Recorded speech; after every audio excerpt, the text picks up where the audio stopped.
Magandang araw mga ka-wellness! Ako si Viljot Chloe P. Pilapil. Ako naman si Shekinah T. Bayot. At ako si Shania Averuel. Kami ang mga mag-aaral mula sa Grade 9 SPA Romeo V. Tabuena Sr. ng Julio Ledesma National High School. Tara na't samahan niyo kami sa paglikha ng pinggang Pinoy na hindi lang masarap, masustansya at abot kaya, kundi siguradong makakabusog sa buong pamilya. Sa tulong ng ating Sarap Kusina module, tutulungan namin kayong bumuo ng balansing plato gamit ang tatlong mahahalagang sangkap: Go, Glow, at Grow. Go Foods, nagbibigay enerhiya katulad ng kanin, tinapay, o kamote na makakatulong sa ating pangaraw-araw na gawain. Grow Foods, para sa mas malakas at malusog na katawan kasama ang mga protina mula sa isda, karne o itlog na mahalaga para sa ating kalamnan. Glow Foods, nagbibigay ng bitamina at mineral mula sa gulay at prutas na nagpapalakas ng ating resistensya para malayo sa sakit. Mura na, masarap pa, at siguradong masustansya para sa buong pamilya. Halina't matutong maghanda ng pinggang Pinoy na kayang abutin ng bawat tahanan. Bawat plato, bawat subo ay hakbang tungo sa mas malusog na buhay.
Ngayon ay magluluto tayo ng isang napakasarap na ulam na siguradong magugustuhan ng buong pamilya, ang tinolang manok. Ang tinolang manok ay isang tradisyonal na lutuing Pinoy na sikat dahil sa masustansyang sabaw at simpleng mga sangkap. Simulan na natin ang pagluluto. Mga sangkap na kakailanganin natin: ½ kilo ng manok, hiniwa sa tamang laki, 1 pirasong sibuyas, hiniwa, 4 na pirasong bawang, dinikdik, 1 pirasong luya, hiniwa ng pahaba, 1 litro ng tubig, 2 tasa ng dahon ng malunggay, 1 piraso ng sayote at lemongrass, asin at paminta para sa pampalasa. At para lalong sumarap, huwag kalimutan maglagay ng Maggi Magic Sarap. Sa isang kaserola, painitin ng kaunting mantika at igisa ang luya, bawang, at sibuyas hanggang sa maging mabango at malambot. Idagdag ang manok at haluin ito hanggang magkulay ginto ang balat. Sa ganitong paraan, lalabas ang natural na lasa ng manok.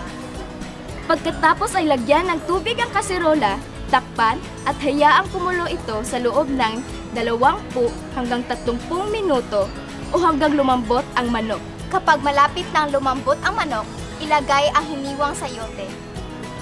Pakuluan hanggang maluto at lumambot ang gulay. Huling hakbang, idagdag ang mga dahon ng malunggay at timplahan ng asin at paminta ayon sa panlasa.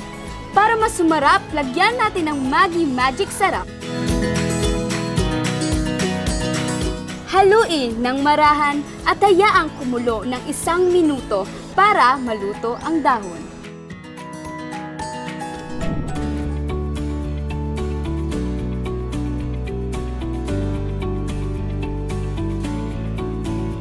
Para naman sa ating dessert, gagawa tayo ng minatamisang saging na may sago at evaporated milk. Ito ay masarap at masustansya na siguradong magugustuhan ng mga bata.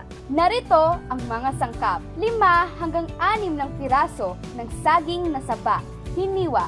1 cup ng sago. Maliliit na bilog. Luto na. 1 cup ng asukal na pula. 2 cups ng tubig.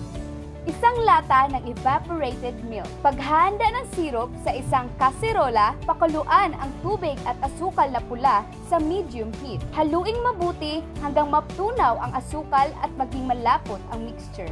Mga 5 to 7 minutes. Kapag malapot na ang syrup, idagdag ang hiniwang saging na saba. Pakuluan ito sa loob ng 10 to 12 minutes o hanggang sa lumambot na ang saging at magkulay amber.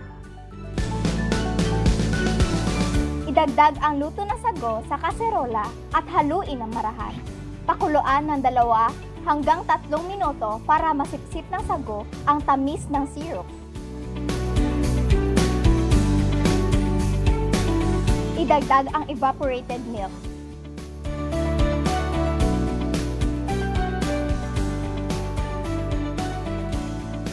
Kapag luto na ang minatamisang saging, ilipat ito sa serving bowl. Palamigin ng ilang minuto.